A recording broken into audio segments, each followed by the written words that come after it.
Halo, bersama saya Zulfa Harenisa dan kali ini kita akan membahas tentang pendekatan Anna Freud. Let's check this out. Sesuai dengan namanya, Anna Freud adalah anak dari Sigmund Freud. Anna Freud lahir di Wina pada 3 Desember 1895 dan beliau meninggal pada 9 Oktober 1982. Anna Freud merupakan putri dari pasangan Sigmund Freud dan istrinya Martha Bernaya. Anna Freud mempunyai buku yang berjudul Ego dan Mekanisme Pertahanan. Anna lebih tertarik pada dinamika kejiwaan dibandingkan dengan struktur kejiwaan, terutama dinamika yang bertumpu pada ego. Di antara psikolog ego yang paling terkenal, yang menambahkan teoritis model psikoanalisis adalah Anna Freud dan Erik Erikson. Anna Freud menerapkan psikoanalisis untuk pengobatan anak-anak dan memperluas konsep mekanisme pertahanan ego, membawa psikologi ego ke dalam perkembangan Freudian teori. Bagi Anna, ego adalah dasar dari segala pengamatan seorang konselor. Di dalam ego, konselor dapat mengamati cara kerja id, superego, dan alam bawah sadar secara umum. Dengan difokuskannya penelitian pada ego, dimulailah suatu gerakan di dalam mazhab psikoanalisis yang disebut dengan psikologi ego. Anna Freud menjadi pelopor psikoanalisis kepada anak-anak yang dengan cermat menyiapkan metodologi dan sistematika dari psikoanalisis anak. Sistem itu tampaknya juga dipakai pada psikoanalisis orang dewasa karena lebih menjamin pemahaman yang komprehensif.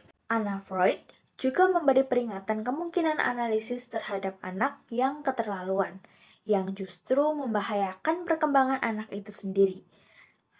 Hartman dan White banyak memberi masukan tentang kerja ego. Banyak gangguan kejiwaan yang dapat diatasi dengan memperkuat ego dan konsep-konsep psikologi ego yang sangat membantu usaha mengembangkan kompetensi ego, menguasai intersistem dan intrasistem. Sebelumnya, Sigmund Freud telah mencetuskan 7 defense mechanism atau mekanisme pertahanan. Mekanisme pertahanan yang Sigmund Freud cetuskan yaitu identifikasi, displacement, represi, proyeksi, reaksi formasi, fiksasi, dan regresi. Kemudian, Anna Freud menambahkan defense mechanism dengan repression, isolation, asceticism, denial, sublimation, undoing, introjection, reversal, dan turning against the self-sublimation displacement. Anna juga meneliti hubungan antara tingkat perkembangan dengan pilihan defense mechanism. Dan dialah pakar pertama yang memandang berbagai defense mechanism sebagai fungsi penyesuaian diri yang normal, dipakai anak untuk menyesuaikan dirinya dengan lingkungan. Evaluasi terhadap teori ini yaitu, psikologi ego menjadi wacana yang menarik dalam kaitannya dengan psikoanalisis, ketika banyak pakar mengkritik teorinya Sigmund Freud sambil tetap mengakui kebenaran dan daya guna teori itu, psikologi ego mengambil posisi memperbaiki, melengkapi, dan menyempurnakan apa yang menjadi kelemahan dari asumsinya Sigmund Freud. Apa yang dilakukan oleh Anna Freud, Hartman, dan White kemudian akan menjadi model yang ditiru banyak pakar psikoanalisis. Psikologi ego menghargai kemampuan orang untuk menentukan nasibnya melalui berpikir dan belajar. Ini menjadi jembatan rekonsiliasi antara paradigma psikoanalisis dengan paradigma kognitif. Walaupun teori ini dikembangkan ketika metodologi penelitian telah berkembang pesat, kelemahan dari psikoanalisis tetap menonjol.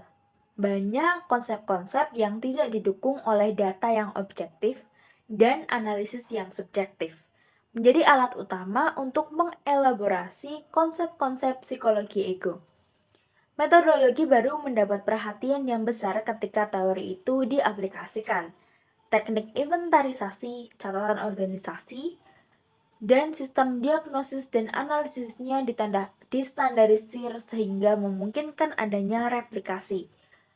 Psikologi bukan lagi keajaiban yang dilakukan di ruangan terapi yang menjadi milik pribadi terapisnya.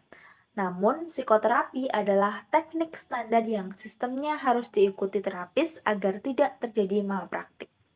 Oke, itu tadi tentang pendekatan Anna Freud. Semoga apa yang sudah kita pelajari hari ini bisa bermanfaat ya. Terima kasih sudah menonton. See you!